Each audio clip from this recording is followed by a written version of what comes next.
start, Eileen? Here? Chanting is finished, or do we do more chanting here? Finished. Okay. Chanting done. Okay, so we go straight to the meditation. Is that the idea? Okay, Yes. so let's do some meditation Short together. meditation and then your talk. Yeah, great. Okay.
Okay, everyone. So, as always with the meditation, just take a lot of time initially just to settle down and to relax and to enjoy. Some of the basic principles of meditation is, of course, to let go, and letting go is the same thing as relaxing. Because when you let go, you relax. When you hold on, you become tense. And so it's really about learning how to relax, learning how to be at ease. And at the same time, finding the joy in the meditation, finding the happiness and leaving the burdens of life behind, and just being still for a while, not doing anything except for sitting down and just enjoying the peace, enjoying the unburdened stillness of the mind, where there's nothing to do except for just relaxing and enjoying. So remember the principles of letting go and enjoying. Don't worry about the breath as you start out. If the breath is there, just leave it in the background. Allow it to be there without focusing on it. Initially, just focus on the idea of letting go and enjoying the meditation. Allow things to calm down, and then gradually the breath will just come into focus by itself.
And make sure that you leave the world behind.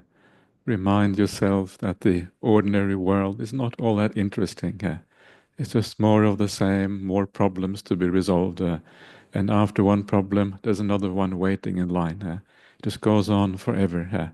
Now you are doing something that has a real purpose, a real goal, a real meaning. So enjoy this. Know that you are in the presence of the Buddha, the Dhamma, and all your Kalyana Mittas here.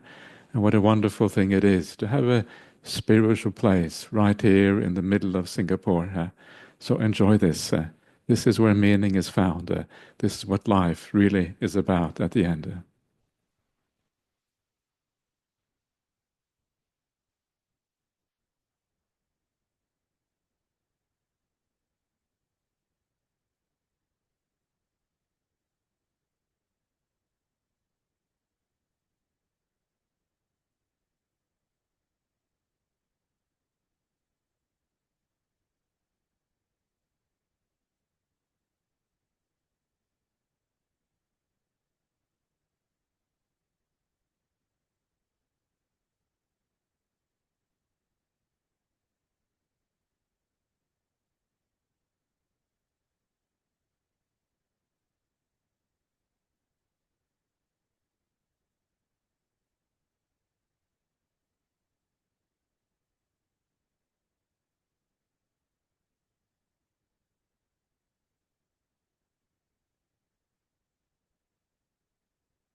And make sure that you are kind to yourself during the meditation, not forcing yourself one way or the other, but accepting whatever is happening right now. Have a sense of compassion for yourself. Everyone in the world suffers more than they want to. That includes each person right here, right now. And so be kind to yourself. Whatever is going on right now is okay. It doesn't matter if you are tired or bright, if you are restless or still. All of these things are acceptable. So be with it. And as you stay with it, the mind tends to emerge from these qualities that are negative, moving towards the more positive ones. And so be gentle with yourself. Nudge the mind sometimes if you can, just gently in the right direction.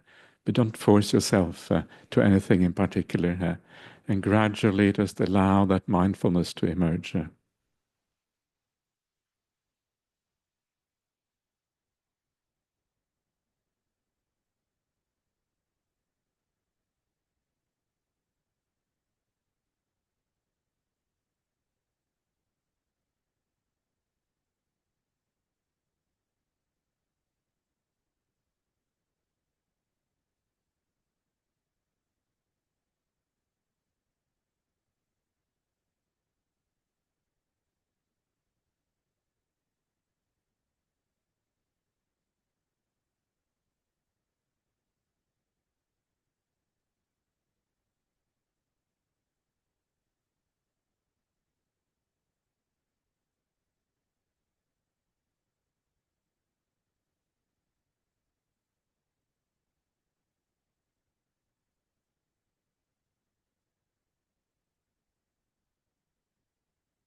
And when you feel that the mind reaches a kind of nice balance, when the breath has a sense of coolness and smoothness and silkiness about it, it's kind of delightful to watch. It is no longer painful or difficult. That is usually when the breath meditation begins. So wait for the breath to reach that state where it is nice to observe the breath, and then you can carry on with the observation. And if it gets tight again or uncomfortable, then let go a little bit. Bring the mind back into balance. And in this way, just gently encourage yourself to move in the right path, the right direction.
Okay, so now just spend a few moments just reflecting on your meditation today, and just try to see how the meditation works. And if you do feel more peaceful, at ease, or whatever, ask yourself why that is the case. What does letting go mean? How do you direct the mind in the right way?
Mm.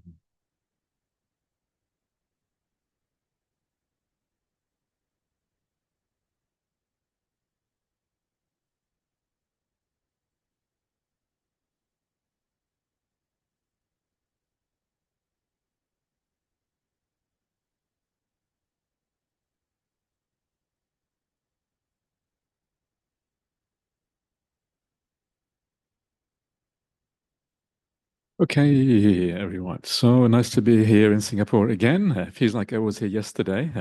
It's amazing how quickly it goes. Yeah, it's like, and one of the nice things, I've been here so many times now. Whenever I come back, it feels right away. It feels like I'm back home again. It's actually very nice. Makes it very easy to travel around. So I just came from Vietnam. I've been to Vietnam for a few days. I went to the United Nations Day of Vesak. It was like a big event. There was a few people from Singapore over there, people from Malaysia, people from all over the world. I think 80 different countries were there. Australia was included. Norway was there. There was all kinds of things going on. And it kind of occurred to me that, very large conference, about 3,000 people taking part or something like that. There's people everywhere, really hard to find your way around. It's really chaotic.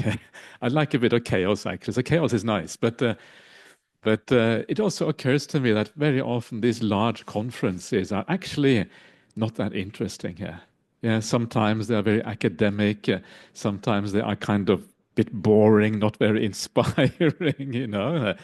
And sometimes it's much nicer to come to a group like this where people have a real interest in the spiritual life. People who come here because they want to practice the Dhamma. They keep the five precepts. They meditate, at least, occasionally or whatever it is. And they go, come maybe to Jhana Grove and take part in a retreat. And what a wonderful thing that is, instead of these large do's, which are kind of all about ceremonies and pomp and these sort of things. I mean, then maybe it has a place as well, but this is much better, I think. Yeah. So that's why I'm very happy to be here. I'm very happy to come and share the Dhamma with you. That's a wonderful thing to be here again. So today we're going to talk about the ideas of lights and visions in meditation and whether they are important. One of the things every time I come to Singapore, Eiling asks me, "What do you want to talk about?" I say, "Well, tell me what I should talk about." So I get a list of subjects back, and we cannot choose some subjects. So this was one of the ideas. A very very nice idea actually. So, lights and visions in meditation practice. How do we get these lights and visions? Are they important? What do the suttas have to say about this? Everything comes back to the suttas. That was one of the things, by the way, I noticed when I went to this big thing in Ho Chi Minh City. Everyone gave these papers, academic papers about things. No one mentioned the suttas. I think, well, what's the point? Yeah, there was actually one fellow. He was from Malaysia. He mentioned the suttas, but almost no one else mentioned the suttas.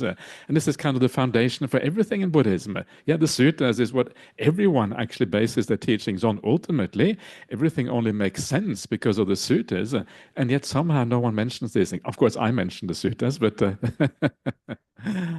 so what do the suttas have to say about this?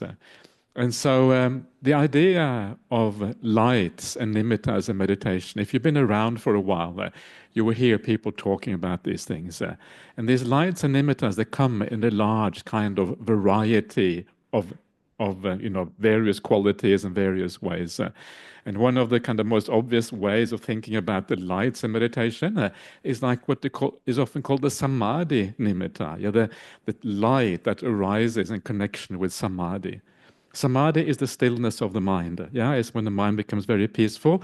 Ajahn Brahm translates samadhi as stillness, Bhante Sujato as immersion, 𝐵𝑢𝑑𝑑𝑐𝑡 Bodhi as concentration. I must admit, I'm biased towards stillness. And nothing to do with Ajahn Brahm being my teacher, of course. No, it's got everything to do with that. He's my teacher, so of course it's got something to do with that. But I'm biased toward the idea of stillness, and because I think it's a beautiful word. Yeah, stillness to me is very evocative. It gives an idea what these things are about. Concentration to me means like you're forcing yourself to kind of read something or do something that you don't really like, and you have to do it, right? That's concentration. Immersion. Immersion is okay. It has a nice meaning, but it's too abstract to my mind to really have a powerful emotional kind of sense to it. So stillness is very nice. And so when we normally talk about nimittas, we're talking about the qualities of mind that arise when the mind is becoming very focused, very still. Yeah, these lights that come up in the mind very often when the mind becomes very blissful and very happy and has all of these kind of amazing qualities that we barely know exist in our ordinary life. In our ordinary life, we are kind of removed from these very powerful states. And so this is kind of the standard way we talk about this. So very interesting, right? We're kind of moving into a otherworldly direction when we talk about these nimittas, these kind of lights in the mind. Yeah, and a different reality. Our ordinary reality is so involved with the five senses. Here we're moving away from that whole ordinary reality, moving into something else. That's kind of, it's a bit like, sometimes when you dream at night, it's like moving into a different reality, right? So nimittas is a bit like, it's not like dreaming because it's much more powerful, but it's a alternate reality in a certain way. And so that's one thing, and that's what we're really going to talk about tonight. But nimittas, often the way it is used in Buddhist circles, it often means any kind of vision you can have in your meditation practice. Yeah, and sometimes people have all kinds of visions. Yeah, some people are very visual and they see all kinds of, I close my eyes, I see everything. I see landscapes, I see ancestors, I see my parents, I see the past, I see the future. I have no idea what I'm seeing all this stuff. I have no idea what it all is. What does it mean? Please tell me what it means. I said, I don't know what it means. Because one of the things about the mind is that when you start to become a little bit peaceful, the mind's creative ability really comes out. The mind is what creates everything in the world. In the suttas, the Buddha says, talking about the various kinds of rebirth, the various kinds of realms that we can be reborn in, the various kinds of animals which are just so diverse, the animal realm. Everything is created by the mind. The mind is the forerunner for all of these kind of things. And it is the mind that ultimately takes these kind of shapes as it gets reborn into these kind of realms. And so very often what happens in meditation is that when the mind starts to become peaceful, you can feel the energy coming into the mind. And that energy allows the mind to become more creative. And so even though you may not see many visions in your kind of ordinary waking state, as soon as the energy comes back, the creative ability of the mind returns and it kind of conjures up all of these things. Does it mean anything? Probably, but it's very hard to pin down what it means. It means something because it's coming from inside of you. It is somehow related to your past, somehow related to your conditioning, maybe past lives, and now it's kind of regurgitated in your mind. They're coming up in new ways, and you're kind of seeing it all again, like some kind of a movie on repeat, Groundhog Day, right? Repeating itself again and again, a little bit like that, yeah. But in slightly variations of the theme. So it means something, but nothing important for the spiritual path. Its only meaning is that it's somehow related to your past. And this is kind of the broader idea of nimittas, yeah, these signs or these visions that we have can have in meditation practice. So all of these visions that come up, okay, enjoy them if you can. Don't take them too seriously. Sometimes they may have some kind of meaning, but it's not really important. Put it to one side and go deeper. That's kind of the idea, and come back to the deeper nimittas, the deeper visions, the ones that really matter for meditation practice, which are like the bright lights and these kind of things. That's really where we want to go, ideally. And this is where the excitement really arises. Yeah, this is what actually is interesting here. So before I talk more about these things, I want to just briefly mention that the word nimitta, we often say nimitta, but really it's nimitta is the proper pronunciation. You know that? Yeah? Okay, this is important, right? I was going to be naughty and said if you take any way away from this talk. No. This is the last thing you should take away from this talk. But I'm a naughty person. So nimitta is actually the proper pronunciation, but never mind. Doesn't really matter. Nimitta, whatever. But in the suttas, in the word of the Buddha, they actually use a bit differently. Yeah, in the common contemporary Buddhism, we use it to mean the visions of the mind. But in the suttas, it means more like a foundation or a cause of something, or a sign or a mark. So, for example, it's a kind of two foundational meanings of the word nimitta. One is that it is a sign of something, like an appearance, yeah?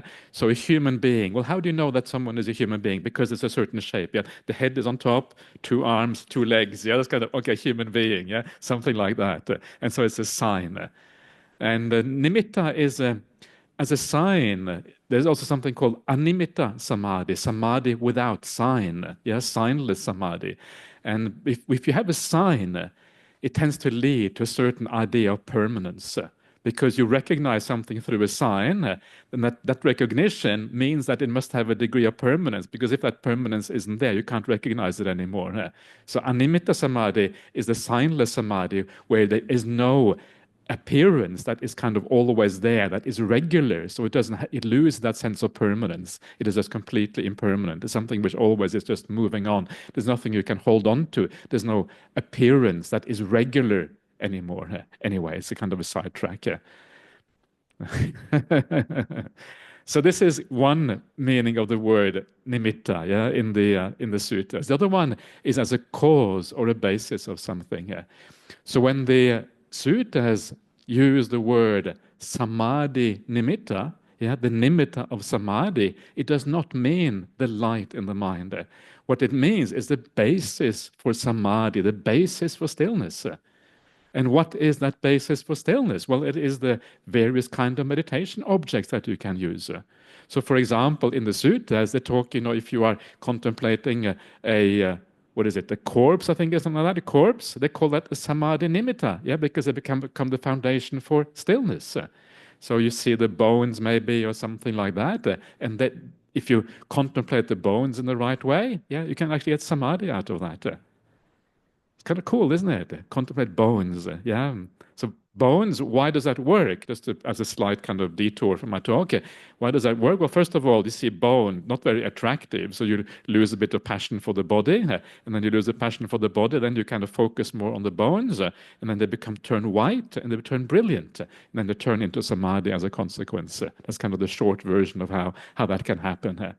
So that's one way of thinking about samadhi nimitta, as bones or as a skeleton or a corpse or whatever. Another thing that is called samadhi nimitta in the suttas is satipatthana, yeah, the mindfulness meditations or the applications of mindfulness. These are also called samadhi nimittas because the satipatthana is what leads to samadhi. Yeah, satipatthana is mindfulness. Mindfulness leads to stillness.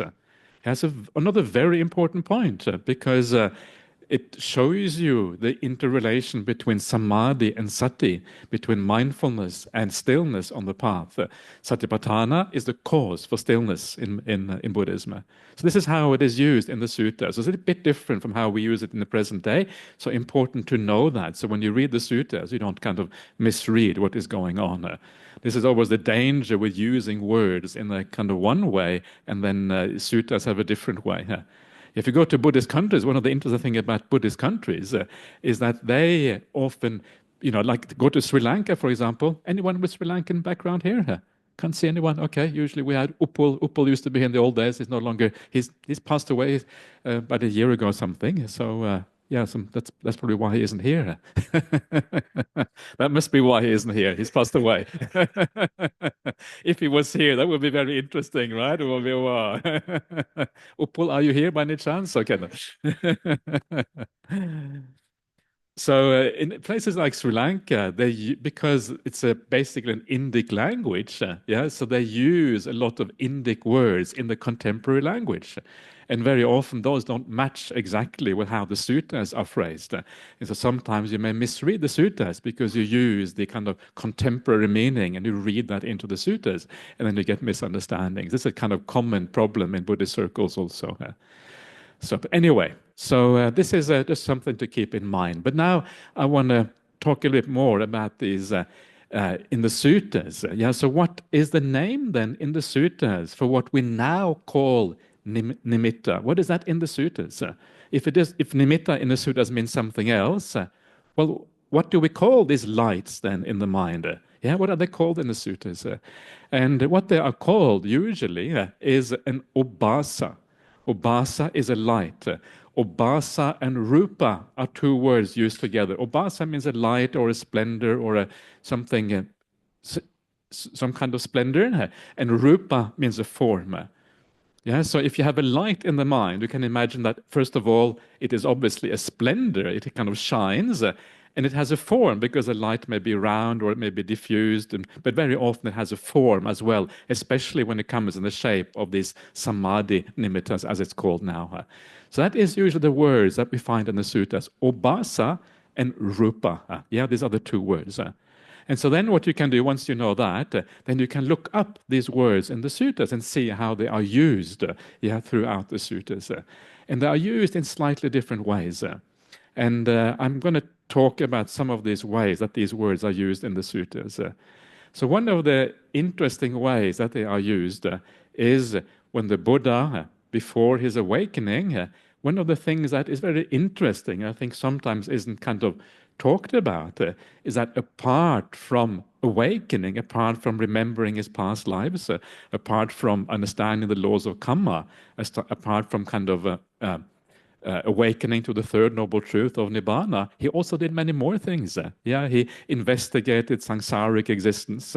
He investigated how the various kind of realms and the various kind of beings, how long they live, and all of these kind of things. And in one sutta in the Anguttara Nikaya 8, he talks about seeing forms and lights.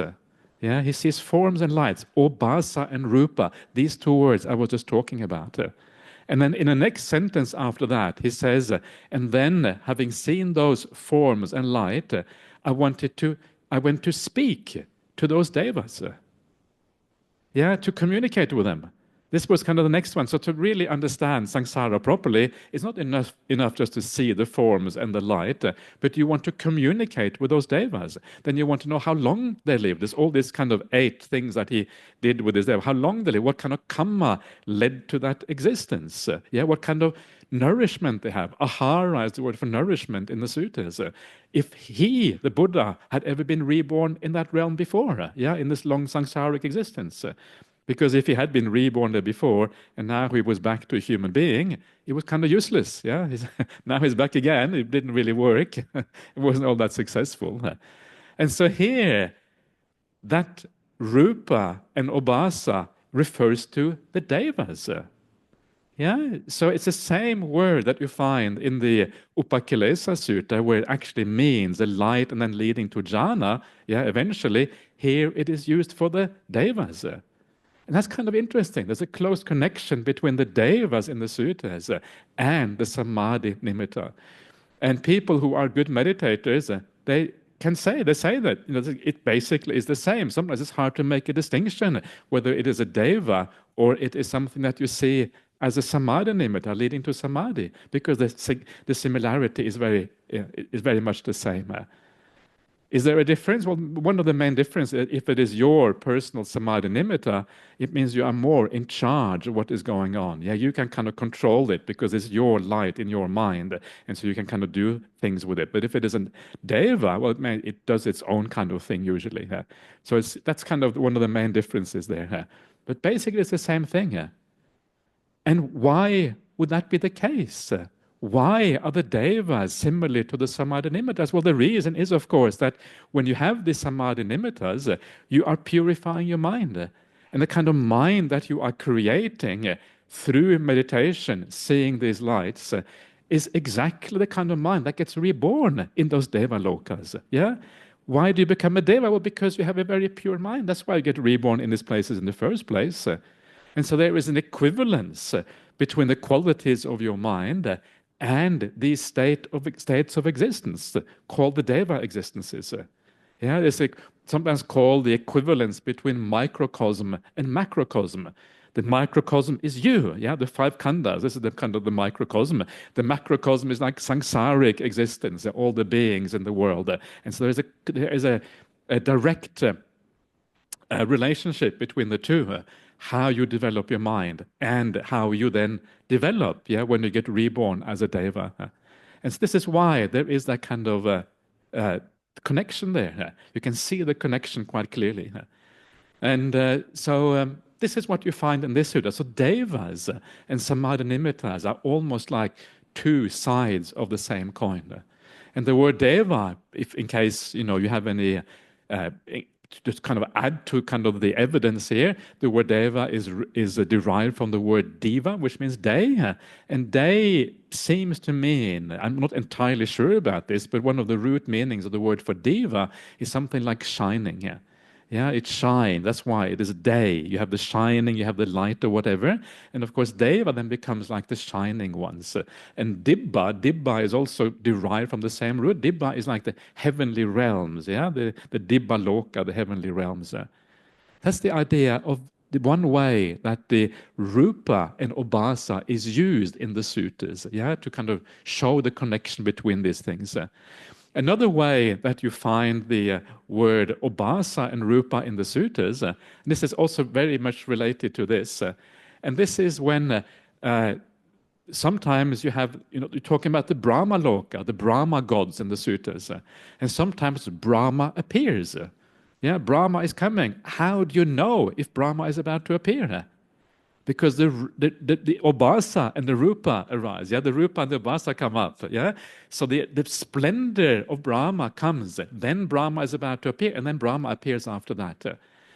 So what is going on there? Well, Brahma, the rebirth as a Brahma is equivalent to the jhana realms. That is beyond the lights, beyond the forms.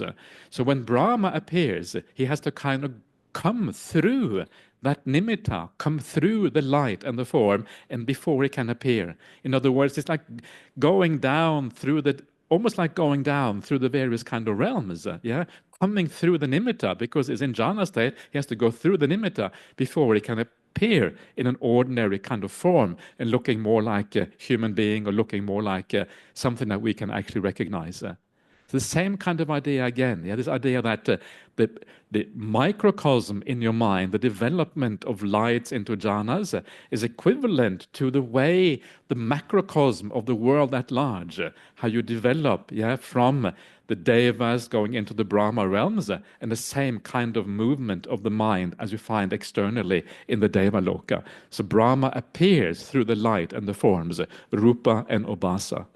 So all of these things shows you that we are basically on the same kind of, we are looking at phenomena that are closely related to each other. So what about meditation practice? This is what is really interesting. These are just some of the other kind of evidences that we find in the suttas. So when we come to meditation practice and the obasa and the rupa, the main sutta that talks about this is called the Upakilesa Sutta, the corruption sutta, or the defilement sutta, depending on how you want to translate upakilesa. You choose your favorite translation. So some people say corruption, some say defilement, but basically the same kind of meaning anyway. And so what does this sutta say about these things? These lights in the mind. So one of the most interesting things, there are many, many interesting, I should never say one of the most interesting, because everything is very interesting, but one of the interesting things in there is the Buddha. This is the sutta where the Buddha visits kind of his three favorite monks, Anuruddha, Kimbila, and Nandiya. Do you know those monks? Does everyone know those monks? Anyone who does not know these monks? Okay, two at the back there. Okay, wow. Okay, thank you for being honest about it. Okay, so that's really good. So you heard about them. Okay. Yeah, very few people actually know them personally. That's true. Yeah. I'd be very impressed if you knew them personally, Arling. So these are like some of the three kind of exemplary monks from the suttas. So in the Upakalesa Sutta, the Buddha starts out with what is called a quarrel at Kosambi. The monks are arguing with each other, and the Buddha kind of leaves because he's really fed up with these monks. So Oliver, now these are the monks, yeah? So now you have a chance to learn about, about these monks. And then he leaves those monks behind. And then he goes to these other monks, yeah, who are staying in a different place. Yeah, and obviously you can see the sutta is setting up the contrast between the bad monks and the good monks. And these are really, they're living in harmony, and the way they are described, they don't talk very much, they do things very quietly, always working in harmony, living beautifully together. I'll come back to this in a second, how they're living together. And then after the Buddha has asked them a number of questions, do you get enough food? This is one of the questions the Buddha asks you. Yeah, are you okay? Have you got enough food? Yeah. It's nice, yeah. The Buddha is like your father, right? He looks after you, makes sure that you're well fed, or like your mother or whatever, and that you are not too tired. Because if you're too tired, okay, rest first. I'll come back and talk to you later. Yeah. Too hungry? Okay, have a meal first. We'll come back later on after you had some food. This is true. I'm not just joking. This is actually how it works in the suttas. If you're hungry, how can you listen to the Dhamma? You all had dinner before you came here? Yeah, yeah. Okay, good. Just checking, just making sure that you are okay, making sure that you are happy. Yeah. If the tummy is happy, then the mind can become happy afterwards. And so he goes to these three monks, and then after making sure that they are okay, he asks them this question: have you achieved any superhuman qualities, any uttari manusa dhamma? Have you achieved any alang arya nanadasana visesa, distinctions in knowledge and vision worthy of the Aryas? Yeah, these are like the highest kind of qualities. Distinction in knowledge and vision worthy of the Aryas. Aryas are the noble ones, right? That's kind of high. This is not kind of baby stuff anymore. This is the real deal. This is kind of the real profundity of the Buddhist teachings. Have you achieved these things?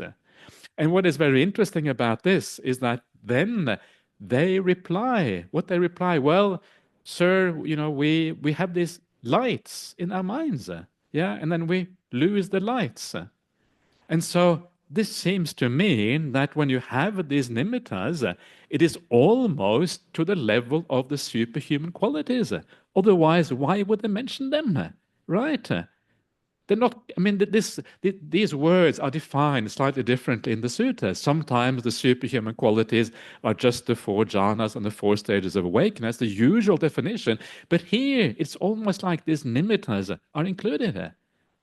And so that's kind of really interesting, right? So sometimes people say, oh, when will I get these nimittas? I want these nimittas. Maybe that's what was suggested with this question, I'm not sure if that, I don't know who asked these questions, of course, but I'm saying that, when will I get these nimittas? And when will the jhanas happen? Don't think like that. These are really, really profound things. And if you ever had the ability, or you ever had the success in a meditation to see everything even remotely like that, it's wonderful and marvelous. Yeah, it's something really powerful. And so these things are very elevated things.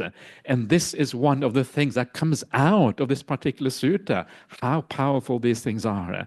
And so if we can even get close to these things, it's wonderful and marvelous, let alone going beyond them. So this is the first thing that is so kind of extraordinary about this, yeah, about how it is described in this particular sutta.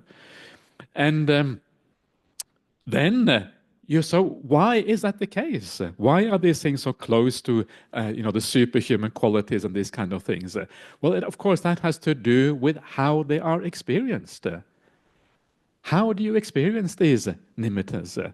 What are they like? What happens in your mind when you have this experience? Well, what they are like is, well, first of all, this is also how you know whether it's a real nimitta or not. Is it the real deal, or is it some kind of fake nimitta? Yeah, if it's fake news, we don't want to have it. We want to have the real news.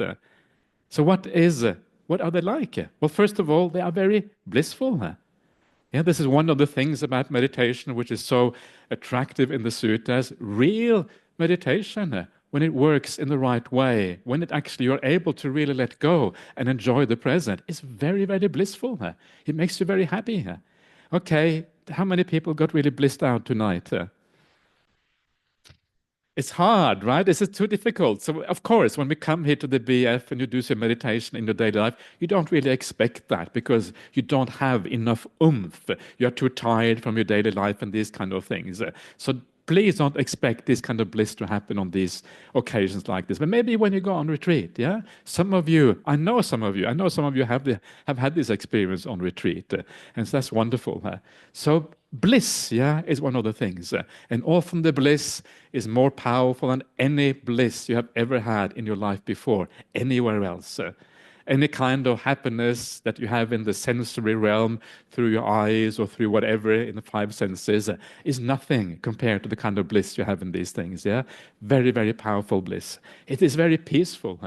It is passaddhi. It is tranquil. You feel really kind of secure. Yeah, this is kind of you feel a kind of sense of safety in these things. The Buddha says that you should be a refuge unto yourself. And this is how you find that refuge unto yourself. Because the security of leaving the world behind. The world is so uncertain and so unreliable. Leaving that world behind is such a beautiful thing. You're leaving insecurity behind, finding security within, the peace. You don't want to go anywhere else after a while. You just want to stay there. I don't want to come out of this. Unfortunately, you have to come out of it, even though it is very blissful. You can't hold on to anything in this world. That is the problem. It is energetic. The mind is very energized. Yeah, I'm now giving you some ideas on how you can know whether it is a real nimitta or not, why these things are called superhuman qualities. So the energy is very high. The mind is very bright. Yeah, you have the power of the mind, and you start to understand why these things eventually will lead to insight, because the empowered mind is the one that can be used and directed towards insight and understanding and all of these kind of things. Yeah, this is kind of why it is so useful. The mind is very clear, unconfused. Yeah, it has a sense of clarity about it. You feel that usually the mind can be a bit cloudy or a bit blurry or a bit confused or whatever, especially in daily life if you get stressed or whatever, but even at any time really. But here, the clarity arises in the mind. It's as if you are no longer deluded by things in the world. You can see that all of those things that kind of make the mind unstable and uncertain and wavering, all of that is gone. The mind becomes very stable and very, very powerful. Clarity arises in the mind. Yeah, so these are some of the qualities that you will see here in these things as they arise. And if those qualities are there, you know you're basically on the right track. This is what these things are about. So very, very powerful things. Now, one of the things that is very interesting here is, and this is, of course, how important is this? Yeah, sometimes people say, do we really have to go via these things? Well, first of all, if they are as powerful as I've been saying now, if it has all of these qualities of mind, yeah, if you can do that in another way without these nimittas, of course, that is the quality of the mind that really matters, not whether you see a light or anything like that. So if you can give rise to those qualities another way, it is okay. But I think the idea here, one of the interesting connections here in the suttas, is that the jhana states are called rupa jhanas. Yeah, so there is a sense of rupa in these jhanas, and rupa means form. So there is a remnant of the form realm still left in the jhanas. You don't see a form, you don't have any sense of duality or anything like that, but there's an aspect of that perception that is still related to the form realm. And because these are also called rupas, yeah, these are called forms and lights. Before you get to the jhana, there is a direct connection between what you have before the jhana to what you have within the jhana. And that is why I think these are particularly powerful ways of entering the jhanas, because of that connection between the two. And so this is why I think the Buddha talks about this in this way in the suttas, and you don't hear about any really alternative ways of entering these jhanas. This is usually the way that you seem to find in the suttas. There is a connection, and this is what I reckon why that form is actually the way to enter. There's a kind of a visual sense to this that kind of carries over it afterwards, in a kind of way. So this is how you know what is going on, why these things are so important, why they matter so much, what they feel like. And what is interesting here is also how you then compare this with other ways of describing the Buddhist path. Because we know that the meditation is described in a variety of ways in the suttas. Yeah, you have the satipatthanas, for example. Yeah, so how does this compare with the satipatthana practice? This becomes quite important because we want all of these things to relate to each other. So, what is the connection between satipatthana and the rupas and the obhasas? And the answer is that when you go to the Chitta Nupassana, the contemplation of the mind in the Satipatthana Sutta, yeah, that contemplation of the mind is in large part to do with these kind of things. You contemplate the mind, you contemplate the bliss of the mind, the happiness of the mind, the niramisa sukha, the happiness that is spiritual and these kind of things. Yeah, and the spiritual happiness is very much what we're talking about here, because spiritual means away from the worldly happiness. The worldly happiness is the happiness of the five senses. We're withdrawing from that, we're going to the niramisa sukha. This fits exactly what we're doing here, because when the lights in the mind arises, what happens is that the five senses start to disappear. That's the whole point of these kind of things, yeah? That the five senses are left in the background. And what is also interesting here is that the Upakilesa Sutta, where you have the lights and the forms, after the Buddha asked the three monks about the lights and forms, and they say that the lights and forms, we get them, but then they disappear. And the Buddha says, well, you should investigate why it is that they disappear. And then the Buddha goes into beautiful discussion about the various kind of defilements that cause the disappearance of these lights. And that is very closely related also to the Satipatthana Sutta. Because in the Satipatthana Sutta, after talking about the contemplation of mind, it talks about the contemplation of the five hindrances. Yeah, this is called the Dhamma Nupassana, the contemplation of principles, the contemplation of qualities of the mind. And so understanding these defilements, these things that block your ability to meditate, is parallel between the Upakilesa Sutta and the Satipatthana Sutta. It is found right there in the same kind of way. So you can again see the parallels between these things. You have to read quite a lot of suttas before you see these parallels. That's why I'm here. So I've read a few suttas to kind of show this to you. Yeah.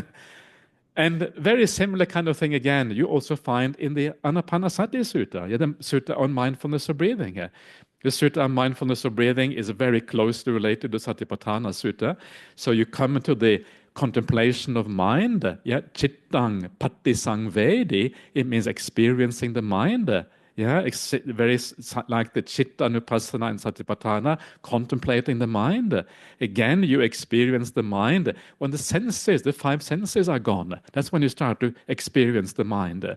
Yeah, similar to the idea of the rupa arising. When you contemplate, when you do according to the Upakilesa Sutta, the lights and the form arise in the mind. Why again? Well, because the five senses are disappearing. That is when the light and the forms arise in the mind. Not disappear completely, but they fade away into the background.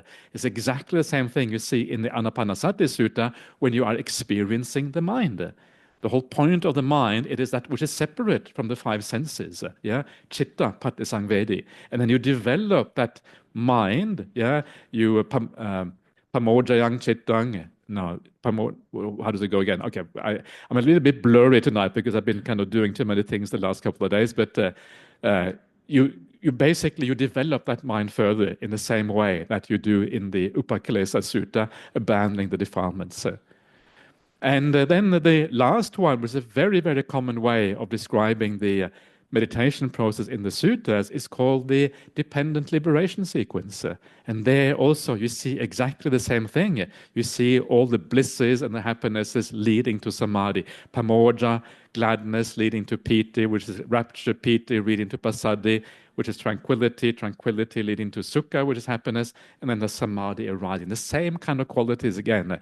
You see the parallels between all of these things. So this is this is one of the things I love about the suttas, the kind of overall image or overall picture they give of the Dhamma, how everything kind of points, yeah, refers to each other back and forth, but giving different angles on the same thing. And as you see this, you start to get a feeling for this whole Dhamma picture in a very kind of overall idea of what is going on. So how can we develop this? Yeah, what I've said so far is just to get you inspired to wanting to develop it. So now we have to develop these things. So why is it that you don't get these things all the time? Why doesn't it happen? Why does it happen to you maybe occasionally or whatever? And now I want to come back again to the Upakalesa Sutta and how it is structured. Because the first thing that the Buddha asks, Anuruddha, can you remember the names? Kimbala and Nandaya, yeah, the three kind of ideal monks in the suttas. The first thing he asked them is, that's the second thing. Second thing he asked them actually is, are you living in harmony here? Yeah. And what they say is, yes, we are living in harmony. Okay, so yes, we're living in harmony. How are you living in harmony here? I may have confused this slightly now, but this is roughly the sequence in the suttas. Like, it doesn't matter exactly what the sequence is.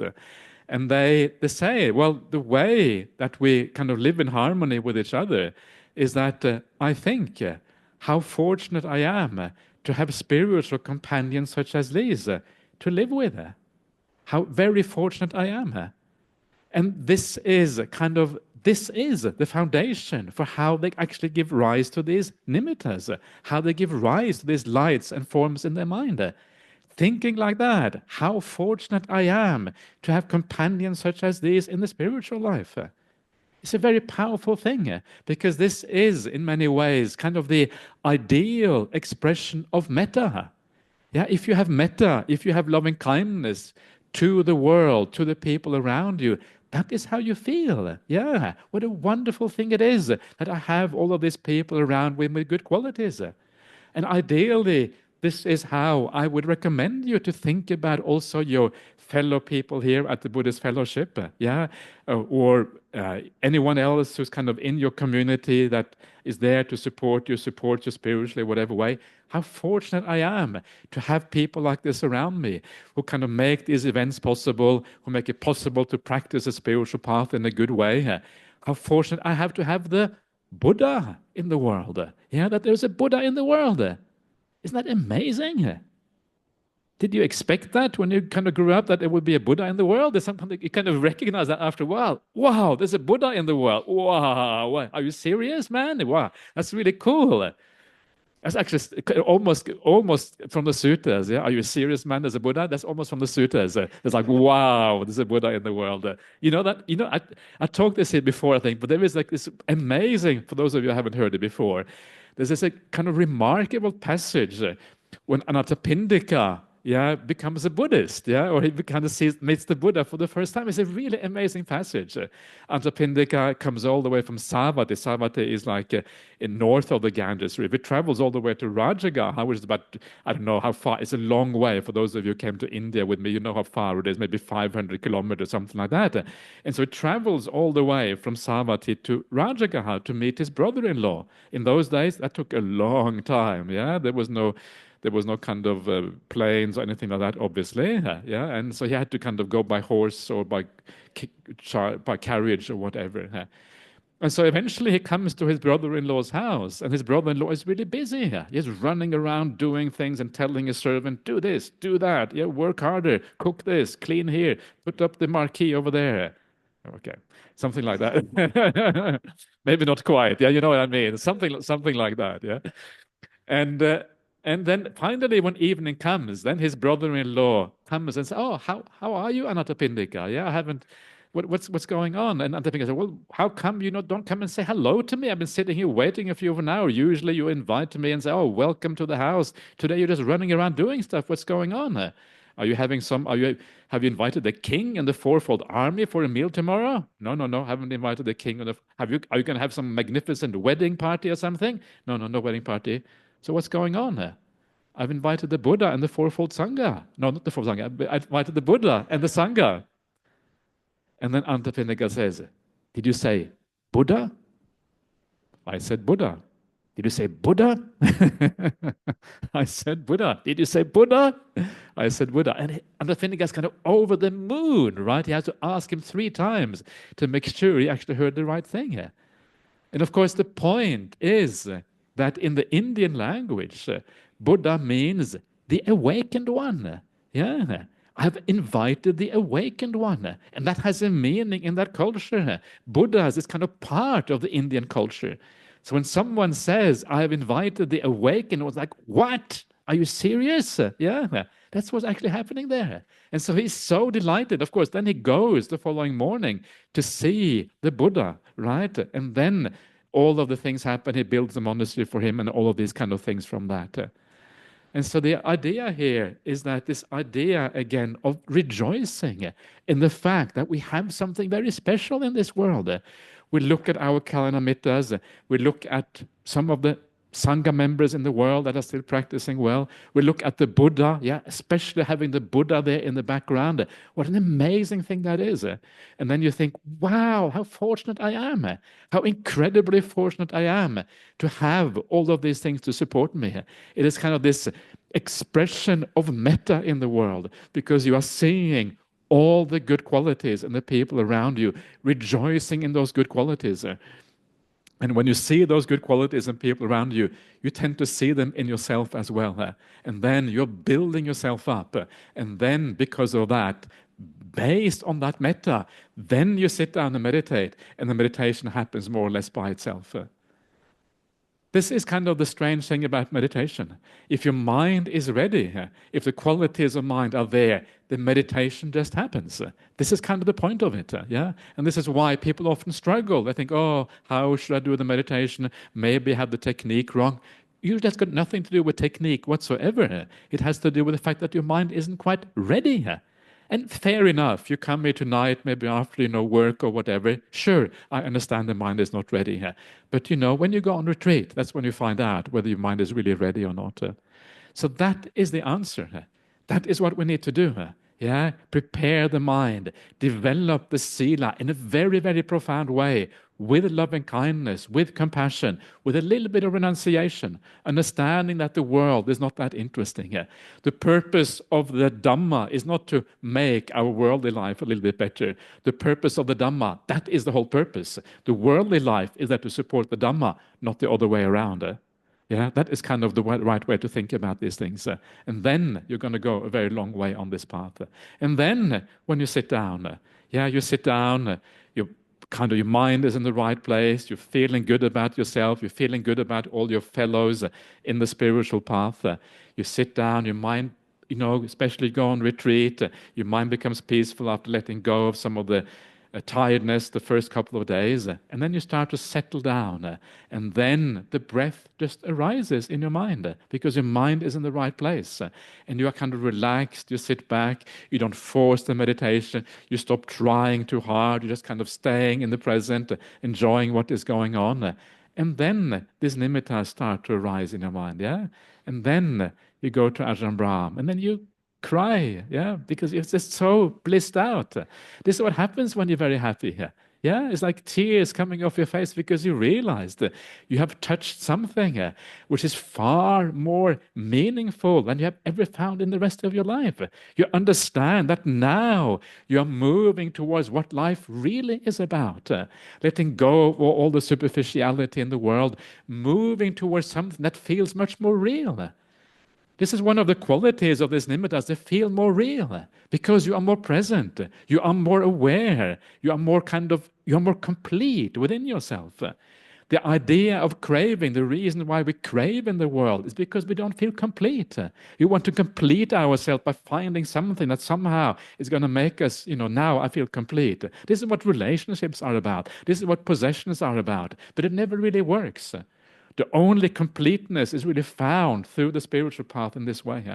And that's why you become so happy that you may, sometimes you cry because you understand something very, very powerful has occurred to you. And now you are on the right path. And this is where you are in the good company of Anuruddha, Kimbila, and Nandiya, who came to that point. And they too were then starting from there. They too were having trouble when it came to that point. They wanted to stabilize those things. But even if you have one taste of these nimittas, one little, understanding what these things are about, you have gone a long, long, long way on this path. You have touched something very profound. You will never, ever again forget that experience because it is so powerful. It leaves an imprint on your mind. And then you will carry on from there. And then one day, hopefully, you go even further. And then you take the path all the way to the end, using these nimittas as your foundation here. So, anyway, I have talked enough. Very good. Thank you, Ajahn. Can we say 3 sadhus before the question starts? Sadhu, sadhu, sadhu. Okay, any questions from the floor? Oh, yeah. Just a few questions before.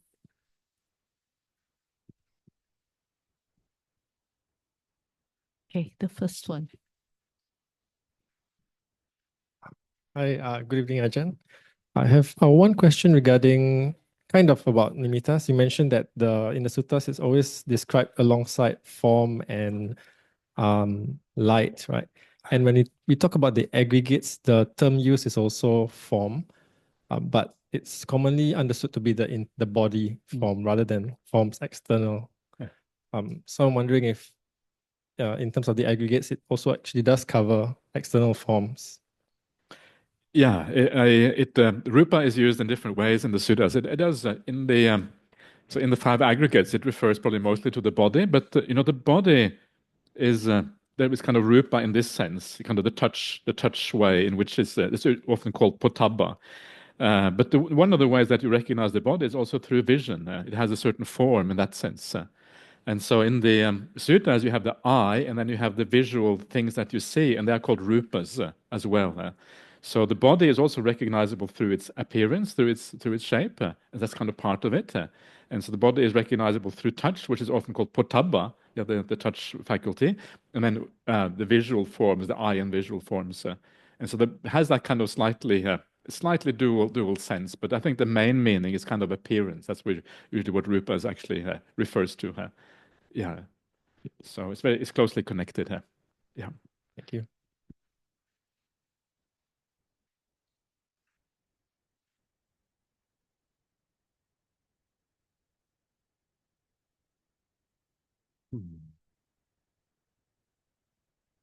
Hi, Ajahn. Hi, PJ. Yeah. I actually got 2 questions. The first one is actually about implication of what you said is actually that in order to get to the stages where we see the nimittas, there's probably some kind of like sense restraint that is required in some way. Yeah. How would that actually factor in, in the daily practice of like metta, for example? That's like one question. The second question I have is that after we, when the conditions are right, we experience that, how to not have the craving to want the same thing again. Yeah. No, that is true. Okay. So sense restraint is fundamental. That's kind of one of the kind of core factors of the path. And so the reason why you want that. Hi, Sylvester. So the reason why you want that is because you don't want the mind to be buffeted around too much up and down. You want to have a kind of even mind. And so it comes, in large part, sensory restraint comes from the knowledge that the world cannot give you that much happiness anyway. Yeah. And that understanding, I think, is the most important thing here. And so sense restraint is very often practiced as a sense of you control the mind, don't allow it to kind of do things. That gets very, very tiring, and very often you have to force yourself. But actually this more becomes, in a deep sense, from an understanding that the world doesn't really cannot give you very much. Or then you pull back from those worldly things. You see a beautiful car in the street and think, okay, no need for that car, right? And that's kind of a very silly example, but it kind of gives you the basic idea what is going on. And so that's really what it is. And it's important to not take the sense restraint in the wrong way. Some people think that, okay, it means that when you eat, you shouldn't enjoy your food. I think that's the wrong way of taking it. What it means is that you don't think about food when you're not eating. That's really what it means. You eat when you eat, or you enjoy it. Yeah. One of the remarkable things in the suttas is that after vijnana, you enjoy the food more than you do before. That's kind of one of the really strange things. And part of the reasons why you enjoy it more is because you don't have any cravings. So you actually taste it fully. You're actually fully present with it. And this is, for me, this idea of using wisdom is also what comes out of a sutta like the 𝐳𝒊𝒈𝒕🔥 Sutta, the two kinds of thought, where the Buddha talks about how to reflect on desires and aversions and these kind of things. So just know that the world isn't that interesting, and know that it kind of never really given a satisfaction.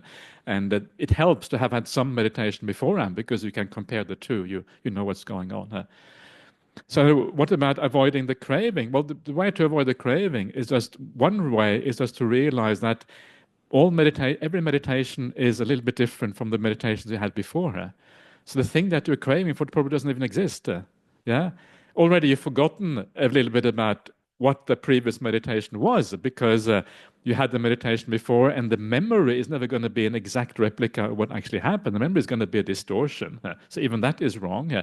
And on top of that, the new experience probably going to be slightly different. So you're craving for something which doesn't exist. So why crave for it? It doesn't make any sense. Yeah. So instead of craving for it, you just learn just to enjoy all kinds of meditation. Yeah. And don't anticipate something which kind of is which doesn't exist in the first place. Anyway, that's kind of one way I like to think about it. I don't know what's going to happen next. I'm open to any kind of experience because of that. Just chillax and just enjoy the ride. That's really kind of the thing. Yeah. Okay. Any further questions? Hi, Ajahn.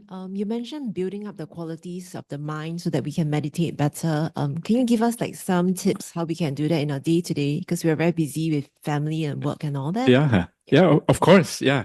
So one of the things that is really important is exactly what you're saying now. You're on the right track. Is that actually to integrate the spiritual path into your daily life is really, really fundamental. And this is exactly also what PJ was talking about a little bit just now, how to integrate sense restraint.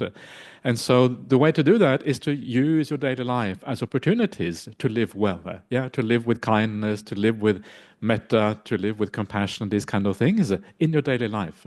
So family life is a good example, right? Family life is quite hard to be always kind, because we are so used to each other in our families, because we are so used to each other, we take each other for granted, and when you take someone for granted, you stop being as kind as you should be. So it's a very powerful ground for practice. If you are able to be really kind to your family members, you can be kind to anyone. Yeah, it's sometimes the most difficult, because strangers, it's easy to be kind because we don't know them anyway. But family members, they can push our buttons so easily and all of these kind of things. So yeah, family, be kind. Learn there to see your family members in a new way. Understand them as human beings that are conditioned from the past, right? They are trapped in the conditioning. I always should have compassion for them. Even when they treat me badly, it actually got nothing to do with me. It's got to do with them. It's their conditioning. Of course, I should have compassion for them. That's the family life, yeah? Be kind. See how helpful you can be. Can you do anything nice to your family members, yeah? What can I give them a gift? Gift of kind speech, gift of just doing little acts of service for each other. It's very beautiful when you do an act of service for somebody. There's something very beautiful when you do an act of kindness to somebody else. You create a connection with people. Yeah, have you noticed that? When someone gives you something, or you give it to someone else, you feel kind of valued in a certain way, right? When that happens, there's something very powerful that connects humanity together when we give gifts to each other, when we are generous towards each other. It's a very beautiful thing. So do that in your family life. Do it in your work life, or whatever it is that you're doing. Do it in that life as well. treat your co-workers in the best possible way. Learn to see them through the same kind of lens as these conditioned beings that are trying to do their best in a very difficult world sometimes. We all have much more suffering than we sometimes would like to admit. Or if we carry this personality, these masks around in the world, and just behind the mask, there's all kind of problems, yeah? You can see the face, and behind the face, wow, what the problems hiding behind the face. We are all like that. And sometimes you have to understand that actually you may not be able to see the suffering straight away, but it's there. And that's one of the main reasons why people often do stupid things, why they become angry, why they speak in bad ways. Why? Because they are suffering. You look at people in a new way when you remember that. Yeah, it's not because they're out to get you, it's because of them. That's why they are that way. And so use your whole life in this way to be generous, to be kind, to have compassion, to understand people. And when you do that consistently throughout the day, you're building up these good qualities. Yeah.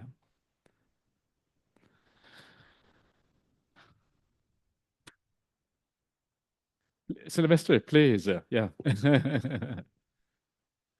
Hi, Bhante. Yeah. Just a quick check on the point you brought up earlier about form, rupa, being appearance. Yeah.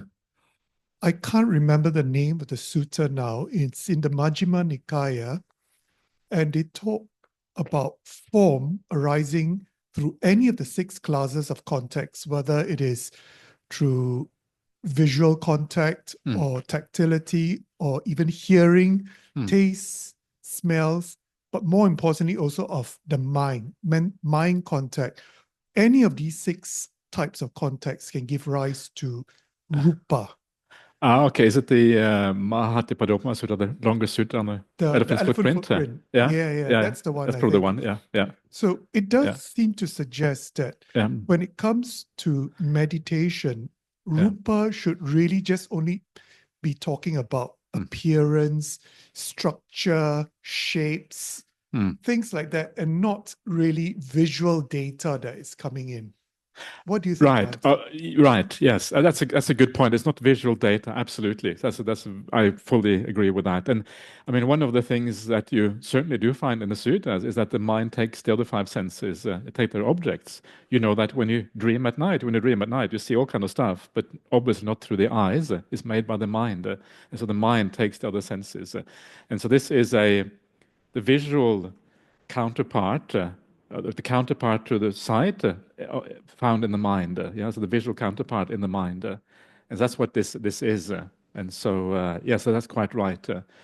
So that sutta in the Majjhima Nikaya you're talking about is through the contact with any of the senses, then whatever is found in of the 5 khandhas that arises out of that contact. That is kind of what you are talking about there, of the including rupa and vedana and sanya, etc. Yes, no, absolutely. So is that what you? Yeah, are you okay with that, or yeah? Okay. Yeah. So yeah.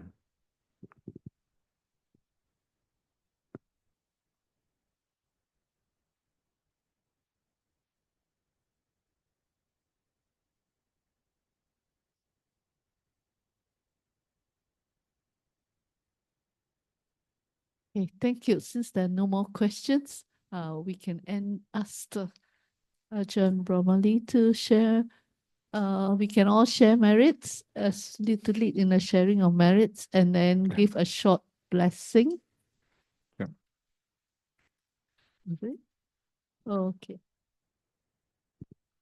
Okay, so let us share the merit, and when we do the sharing of the merit, please remember your relatives who have passed away, and actually share it with them in your mind. Yeah, it's kind of as an active act as we do this, so they can see what you're doing. So here we go.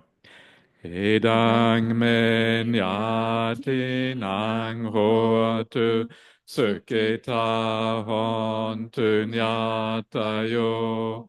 Edang men yati nang hoatu suketa hontu nyatayo. Edang men yati nang hoatu 𝐶𝑘𝐻𝑎𝑛𝑡𝑢𝑛𝑦𝑎𝑡𝑎𝑦𝑜. Sadhu, sadhu, Sadhu, sadhu. sadhu. So this is the Arahang Sammasamada. Okay, so I'll just give me a second.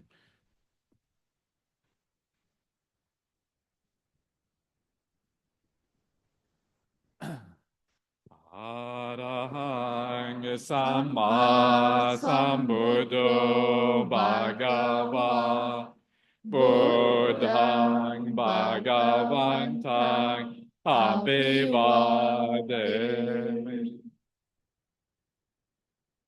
Svakato Bhagavata Dhammo Dhammang Namasami Supatipanno Bhagavato Sāvaka Sangho Sanghang Nama